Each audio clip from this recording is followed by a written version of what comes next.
વાંક નહોતો તોય તે સજા મને આપી. તારી જુદાઈ હવે નથી સહેવાતી, હવે નથી સહેવાતી. ઓ માનું જેને ફૂલ એ કાંટો બની ગયું.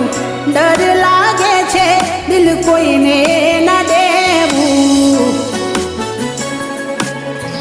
ઓરે ભગવાન કેમ જુદાઈ તે આપી.